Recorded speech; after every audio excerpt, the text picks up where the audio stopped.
नमस्कार, राधे राधे, हर हर महादेव। मैं आपका आचार्य देव। ब्रह्मांड में लग्जरियस कारकत्व को लेकर चलने वाले जो सबसे सुंदर ग्रह हैं, जो लक्ष्मी के पुत्र हैं, जो सुंदर होने की चाह रखते हैं, ऐसे शुक्रदेव वक्री हो रहे हैं। वैसे शुक्रदेव हर वर्ष 1.5 वर्ष में वक्री होते ही होते हैं।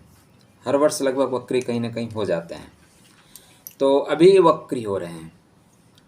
सुंदरता का कारक, लक्ष्मी का कारक, व्यापार के कारकत्व को आगे बढ़ाने वाला ग्रह जब वक्री हो, वक्री का मतलब पीछे हो, एक कदम पीछे आना।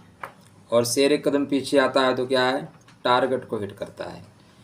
तो शुक्रदेव वक्री हो रहे हैं। कहाँ से वक्री हो रहे हैं? तो सिंह राशि से ले वक्री होंगे और ये कर्क राशि तक इनकी यात्रा चलेगी। काफ़ी समय तक यहाँ पे अप एंड डाउन कर रहे हैं। तो शुक्रदेव का वक्रत्व आपके जीवन में कौन सा टेढ़ी लाइन खींचने वाला है, कहाँ पे परेशानी होने वाली है? बात कर रहे हैं वृश्चिक लगन, वृश्चिक राशि वालों के लिए। तो शुक्रदेव आपकी कुंडली में 12th हाउस के कारकत्व को लेके चलते हैं और साथ में आपके 7th हाउस के कारकत्व को लेके चलते हैं। मतलब शुक्र आपका जीवन साथी है, शुक्र आपका व्यापार है, शुक्र आपके विदेश के स्वामी हैं, शुक्र आपके कुंडली में कर्म का व्यय है, ठीक, और लाभ का लाभ भी है। विदेश से लाभ है, जीवन साथी से लाभ है, व्यापार से लाभ है, ठीक है। तो शुक्रदेव आपके कुंडली में अभी अपने से चतुर्थ चल रहे हैं, मंगल के साथ चल रहे हैं। तो मंगल और शुक्र की युति अब टूटेगी, ठीक है ना। ये एक कदम पीछे आएंगे, बोलेंगे बहुत हो गया साथ, तुम्हारे पीछे पीछे चलते। अब नहीं चलेंगे, अब साथ नहीं चलेंगे। तो यहाँ पे एक प्रभाव तो ये होगा कि आप और आपके जीवन साथी के बीच में जितना अभी तक सहयोग था या साथ साथ चल रहे थे, दोनों में कहीं ना कहीं कोई कर्म को लेके अलग हो रहा है, वापस लौट रहा है, वापस अपने नीड़ में, अपने कार्य क्षेत्र में वापस आ रहे हैं। तो अगर आप छुट्टी पे थे तो अब यहाँ से आपको वर्क प्लेस पे लौटना होगा। दूसरा, अब जो कि ये देखेंगे तो जुलाई 23 जुलाई को वक्री हो रहे हैं, 23 जुलाई को वक्री हो रहे हैं। 7 अगस्त को ये वहाँ से सिंह राशि से आ जाएंगे कर्क राशि में, अश्लेषा नक्षत्र में आएंगे, ठीक। तो अभी मघा में ही वक्री हैं। किसके नक्षत्र में वक्री हैं? केतु के नक्षत्र में वक्री हैं। और केतु महाराज चित्रा में सामंजस्य बनाना सिखा रहे हैं। तो यह वक्रत्व तो आपको सामंजस्य बनाना सिखाएगा, ठीक। ये वापस लौट के आएंगे, कहाँ पे लौट के आएंगे? धर्म के घर में आएंगे। तो आपका जो व्यापार है वो बड़ों के आशीर्वाद से, गुरुजनों के आशीर्वाद से, पिता तुल्य लोगों के सहयोग से आपका व्यापार प्रगति पकड़ रहा है। यहाँ पे कोई धार्मिक यात्रा आपकी अवशेष थी, आपने सोचा था कोई धार्मिक यात्रा करना है, धार्मिक यात्रा करेंगे, तो धार्मिक यात्रा भी आपकी होगी, क्योंकि शुक्र वापस आ रहे हैं धर्म के घर में भाई। तो धार्मिक यात्रा तो बनती है। विदेश के स्वामी हैं, व्यापार के स्वामी हैं, तो दोनों यात्राओं के स्वामी हैं ये। तो धार्मिक यात्रा तो आपके लिए बनती है। गोचर कहाँ करेंगे? बुध के अश्लेषा नक्षत्र में गोचर करेंगे। अश्लेषा थोड़ा सा खिंचाव लेता है, थोड़ा सा अपने आप में बांधने का नक्षत्र है। कनेक्टिविटी इतनी आसानी से नहीं हो पाती इसमें।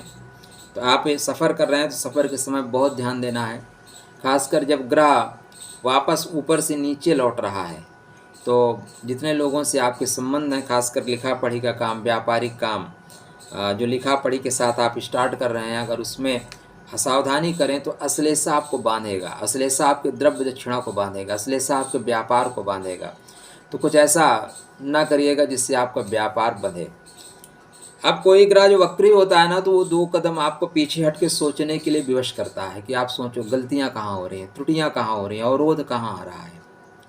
तो फिर भी मघा में वक्री हो रहे हैं, ठीक है, केतु। तो इस समय स्पीड वक्री होने के बावजूद आप अपने त्रुटियों को ध्यान में देके आगे बढ़ेंगे। इसके बाद जैसे अश्लेषा में आएंगे, अश्लेषा में आते समय आपको थोड़ा सावधानी से काम करना है।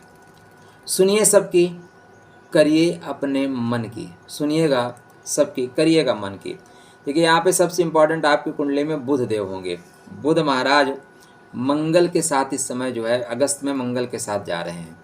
तो बुध की जो गोचरी स्थिति है वो आपके कुंडली में ठीक ठाक है, लाभ से द्वादश हैं, एक पॉइंट याद रखिएगा, लाभ से द्वादश। जब लाभ से कोई ग्रह अपने घर से द्वादश होता है तो उसमें कमी आती है। तो अगर आप बौद्धिक पक्ष से थोड़े से कमज़ोर रहे तो लाभ आपका बंधता हुआ प्रतीत हो रहा है, और यही चीज़ आपका शुक्र बोल रहा है कि थोड़ा सा बंधेगा। तो क्या करें? हाँ, शुक्र के मंत्र का जाप करें। हाँ, इस समय अधिक मास चल रहा है, पुरुषोत्तम मास चल रहा है, आप कह सकते हैं। श्री हरि के साथ साथ माता लक्ष्मी की भी आराधना करना आपके लिए श्रेष्ठ परिणाम देने वाला होगा। श्री हरि के साथ माता लक्ष्मी की आराधना करना श्रेष्ठ परिणाम देने वाला होगा। आशा करता हूँ आप लोगों ने श्री यंत्र घर में खरीद के रखा होगा। अगर नहीं खरीद के रखा है तो खरीद लीजिए, आप लोगों के लिए अत्यंत, वैसे तो सबके लिए आवश्यक है, किंतु आप लोगों की कुंडली में जो चंद्रमा की स्थिति बनी हुई है उसके अनुसार आवश्यक है।